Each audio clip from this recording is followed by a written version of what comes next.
Meditation అనేది ఒక్కొక్కరికి ఒక్కొక్క అనారోగ్య సమస్యతోనో, ఒక రిలేషన్షిప్ ఇష్యూతోనో, లేకపోతే మనీ ప్రాబ్లంతోనో ఇలా జరుగుతూ ఉంటాయి. మీ లైఫ్లోకి రావడానికి కారణం మీ ఫాదర్ యొక్క హెల్త్ ఇష్యూ.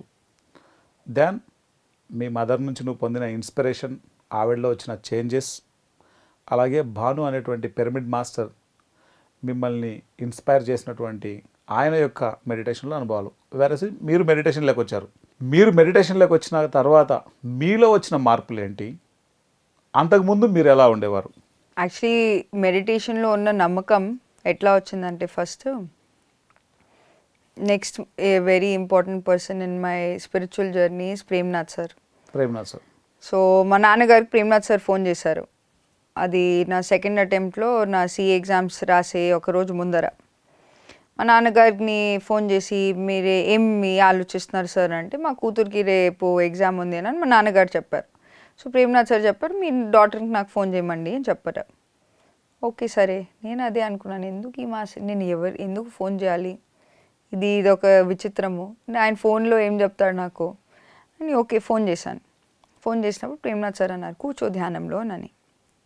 అప్పటి వరకు నేను ఎట్లా చదివేదాన్ని అని అంటే, ధ్యానం 10 minutes, పిరమిడ్ కింద కూర్చొని చదివేదాన్ని 1.5 hours, అండ్ దెన్ 10 minutes ధ్యానం చేసి క్లోజ్ చేసేదాన్ని నా చదువు. సో నేను మ్యాక్సిమం 2 to 3 hours నేను ఎప్పుడు నా సిఏ ఎగ్జామ్స్కి చదివాను. ఎప్పుడైతే ప్రేమ్నాథ్ సార్ ఫోన్ కాల్ చేయమన్నారు, నేను చేశాను. కూర్చో ధ్యానంలో అని చెప్పారు. ఓకే సరే, తేడాగా ఉంది, ఫోన్ ఒక చేతిలో ఉంది, నేను ధ్యానంలో కూర్చోమన్నారు, కూర్చున్నాను. ఏం కనిపిస్తుంది అని అన్నారు. ఏం కనిపించట్లే, డార్క్నెస్సే ఉంది అని. వెళ్ళు, ఇంకా డీప్ వెళ్ళు అని ఇట్లా ఆయన గైడ్ చేస్తూ పోయారు. గైడ్ చేస్తూ కొద్దీ ఒక క్షణంలో నా కళ్ళ ముందర ఫుల్ బ్రైట్ లైట్ వచ్చేసింది. అంటే ఎంత బ్రైట్ లైట్ అని అంటే, నా కళ్ళు నొప్పి పుట్టేలాగా వచ్చింది. నేను చెప్పాను సార్కి, సార్ ఇది బ్రైట్ లైట్. ఒక తరఫున నా మైండ్ చెప్తుంది ఇది నా ఊహనా నిజమా, బట్ ఇంకో సైడ్ ఏమో ఆ ఎక్సైట్మెంట్, ఓకే ఇది ఏదో కనిపిస్తుంది అని, ఇది ఇస్ వండర్ఫుల్ లైట్ అని. ఆ లైట్ నీళ్ళు ఇంకా ప్రవేశిస్తూ ఉంటే, నేను ఒక గోల్డెన్ గ్లోబ్ మీద ఒక పెద్ద బుద్ధుడు కూర్చుంటున్నట్టు ధ్యానం చేస్తున్నప్పుడు చూసా. సార్ అన్నారు, వెళ్ళు ఆయనతో పాటు కూర్చొని ధ్యానం చేయని. గైడ్ చేస్తూ కొద్దీ finally the ultimate experience was ఆ ఫుల్ బ్రైట్ లైట్ అయిపోయింది. అండ్ ఆ బ్రైట్ లైట్లో ఫస్ట్ నాకు చాలా హ్యాపీనెస్ కలిగింది. అప్పటి వరకు ధ్యానం ఓన్లీ నేను పుస్తకం చదివే ముందర, చదివే తర్వాత చేసేదాన్ని. ఒకేసారి ఆ థర్డ్ ఐ ఎక్స్పీరియన్స్ వచ్చేసరికి it was something new, so something exciting. ఆ ఎక్స్పీరియన్స్ అవుతూనే నెక్స్ట్ ప్రేమ్నాథ్ సార్ అన్నారు, రాయి ఇప్పుడు నీకు ఏమేమి రేపు క్వశ్చన్ పేపర్లో వస్తాయి నీ ఇంట్యూషన్ పట్ల అని అన్నారు. నేను సింపుల్గా రాసుకున్నా. నేను పుస్తకం ఓపెన్ చేసి టాపిక్స్ మీద టిక్ చేసుకుంటూ ఉన్నా. ధ్యానం అయిపోయిన తర్వాత రేపటి పేపర్లో ఇది వస్తుంది అని. నేను అట్లాగే నా రివిజన్ చేసుకుంటున్నప్పుడు ఆ 10 topics ఏదైతే నేను చూసుకున్నానో టిక్ పెట్టుకున్నాను, అదే ఇంకా డీప్గా వెళ్ళి రివిజన్ చేసుకున్నా. నెక్స్ట్ డే మార్నింగ్ నేను పేపర్ రాయడానికి వెళ్ళా.